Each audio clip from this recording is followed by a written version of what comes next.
সম্মিলনে, ইজতেমাতে অথবা বাইবেলের সম্মিলনে যাবেন 2 দিনের সফরে। তো 2 দিনের সফরে যদি আপনি এখান থেকে যান, তাহলে আপনি কি কি জিনিসপত্র নিয়ে যাবেন? খাট, চেয়ার, টেবিল, তোশক, ল্যাপ, বালিশ, খাতা সব নিয়ে যাবেন নাকি? কি কি নেবেন? যেটা না হলে নয়, খুব জরুরি যেটা সেটা নয়।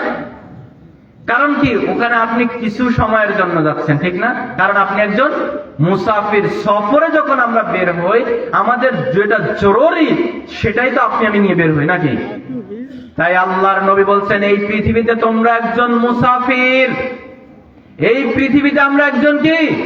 মুসাফির। আল্লাহর নবী বলছেন আব্দুল্লাহ ইবনে উমর, এই পৃথিবীতে একজন মুসাফির, অপরিচিত ব্যক্তির ন্যায় জীবন পরিচালনা করো, আর নিজেকে সর্বদা একজন কবরবাসী মনে করো। নিজেকে একজন সর্বদা কি মনে করতে হবে?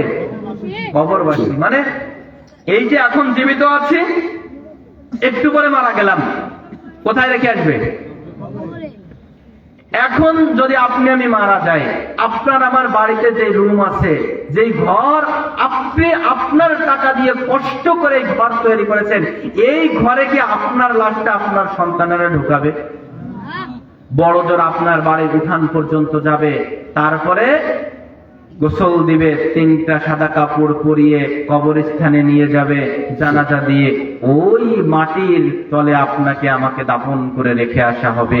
যেই কবরের উপরে মাটি, নিচে মাটি, চতুর্দিকে শুধু মাটি আর মাটি, যেখানে থাকবে না কোনো আলো, যেখানে থাকবে না কোনো বাতাস, যেখানে থাকবে না কোনো সাহায্য সহযোগিতার মতন ব্যবস্থা, সেই অন্ধকার কবরে যখনই আপনাকে আমাকে রেখে আসা হবে, প্রথম রাত এই অন্ধকার কবরে কিভাবে কাটাবো? হে ভাই, কখনো ভেবে দেখেছেন কি? কখনো একটু চিন্তা করে দেখেছেন কি? একটু চোখটা বন্ধ করুন না। এই চোখটা যদি বন্ধ হয়ে যায়, এখন যদি আপনি আমি মারা যাই, তাহলে ওই অন্ধকার কবরে, ওই বাঁশঝাড়ের ভিতরে, ওই বাগানে, নীরব নিস্তব্ধ এলাকায় যেখানে কেউ থাকবে না, ওইখানে তো আপনাকে আমাকে দাফন করে রেখে আসবে।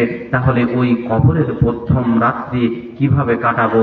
যেই কবরে জীবিত থাকা অবস্থায়, যেই কবরস্থানে জীবিত থাকা অবস্থায় একা একা যেতে ভয় লাগে, অন্ধকারে যাওয়া তো বহু দূরের কথা, বাতি নিয়ে যেতে ভয় লাগে, সেই অন্ধকার কবরের ভিতরে আপনি আমি কিভাবে কাটাবো? আপনি আমি কখনো চিন্তা করে দেখেছি কি? ওই তো আপনার বাবা, ওই তো আপনার মা, আপনার দাদা, আপনার দাদি, কতজনকে আপন হাতে ওই কবরে দাফন করে রেখে এসেছেন। কখনো কি একদিনও গিয়ে জিজ্ঞাসা করেছেন কি, বাবা তুমি কেমন আছো এই অন্ধকার কবরের ভিতরে? ঠিক মনে রাখবেন, আজকে যেরকম আপনি যে জিজ্ঞাসা করেন না আপনার বাবার কবরের পাশে গিয়ে, আপনার মায়ের কবরের পাশে গিয়ে, আপনার দাদা দাদির কবরের পাশে গিয়ে, মনে রাখবেন আপনি একদিন মারা যাবেন।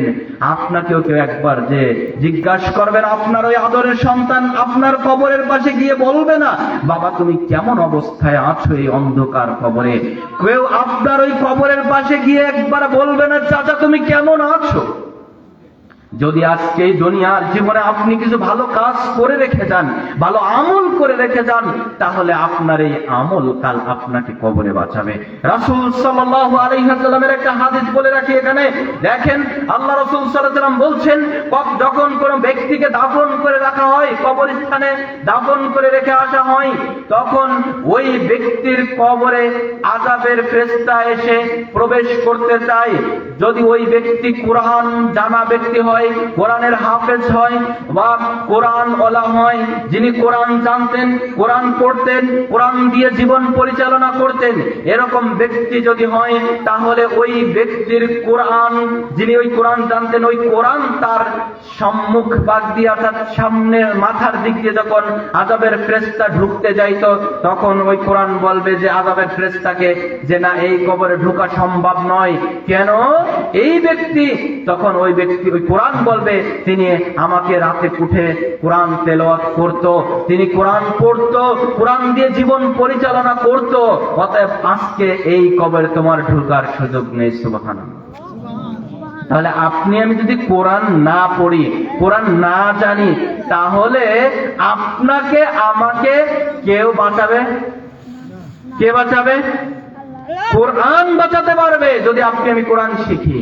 তাহলে এখান থেকে আপনাদেরকে সংক্ষেপে একটা মেসেজ দিয়ে গেলাম, আপনার সন্তানদেরকে কোরআনের হাফেজ বানাবেন এবং নিজে কোরআন পড়বেন, কোরআন জানবেন, সন্তানদেরকে জানানোর চেষ্টা করবেন ইনশাআল্লাহ। বলেন ইনশাআল্লাহ। এরপরে দেখেন, যখন ও মাথার দিক দিয়ে ঢুকতে না